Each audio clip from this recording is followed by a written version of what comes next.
Welcome back. I am getting sober again, and I've got another story for you about something that I regret. So in the previous video, I did a story about regret and some of the things that I regret doing, but I thought of another one.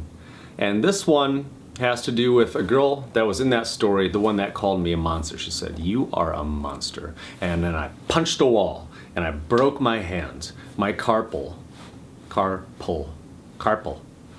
So I broke that, and I had to make a splint, and then I went to the doctor, and the doctor said, "Yeah, you did a pretty good job. So here's a new splint that we could charge you for," and so I had to pay for that. Anyway, that girl was she was working for an older gentleman who was Eastern European. He owned an art gallery, and she was kind of like a gallery assistant.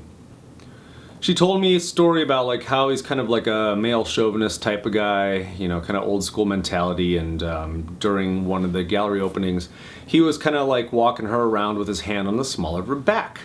So that annoyed me. And then a couple weeks later, and a couple of Jamesons later, I found myself angry again and needing to go home. So I could have drank this much, or I could have drank this much and saved a little bit of money to get home, but I didn't. So I had to walk home, which was about 2 miles, and it was the beginning of winter. So on that journey, I end up walking past the guy's gallery unintentionally. Well, I had recently started a job. I just got hired into a new job. Somebody else hired me, believe it or not. And that day I had, it was my first shift, and I was celebrating, hence all the Jamesons. And I had been out drinking all night. Walk past this guy's gallery, and I decide I'm gonna make this guy pay. How?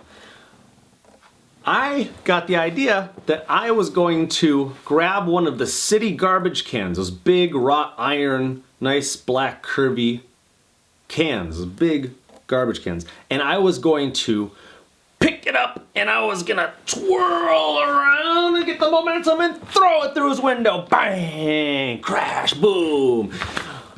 That was gonna teach him.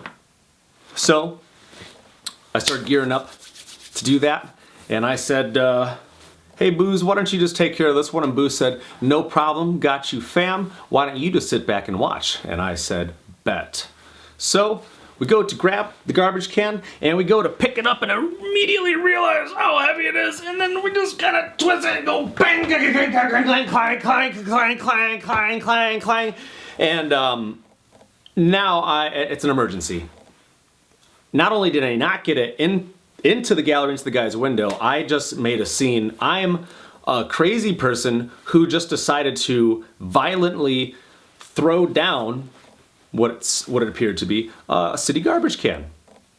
So I do that, and then I start running. And then I'm downtown, mind you now. I'm downtown, and I go to the only place that I know downtown, which is where my new job is. This is at like 2 o'clock in the morning. I go to that building, and I remember that in the basement of that building, there were 2 bicycles.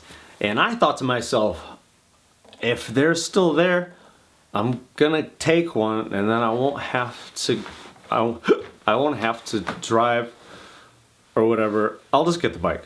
So I go to get the bike, and sure enough, they're still there. So that told me there was a high probability that whoever owned those bikes were not still there, and I took the bikes. Maybe they didn't even work there anymore. I don't know. So I took one of the bikes, and I was super pleased with myself.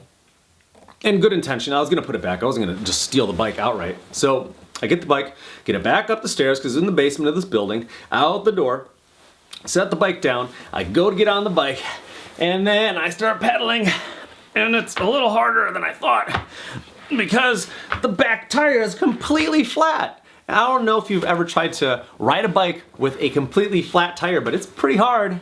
So, reminder kids, always keep air in your bike pumps, in your bike tires with a bike pump.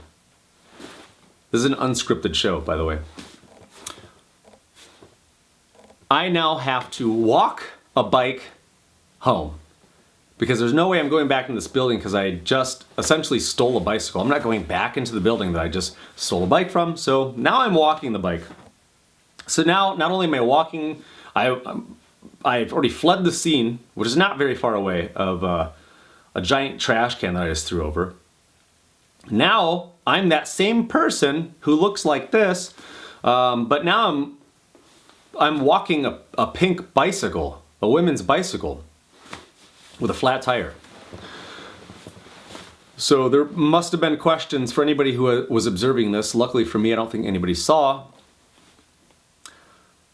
I had to walk for about a mile until I got to a gas station that had an air pump.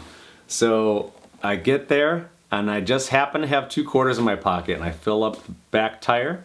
And now I only have a mile home, that's it. And I ride the bike home and I get home without incident, without arrest, nothing, we're good to go. The next day is now my second day of work. At the beginning of the shift, there's like it's a big pre-meeting. Everybody who works there, 30 people.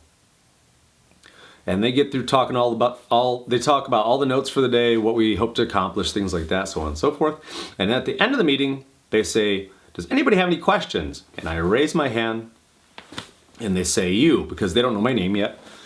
And then I said to everybody, I say, hey, in case anybody's wondering where their bike is, I took it home last night.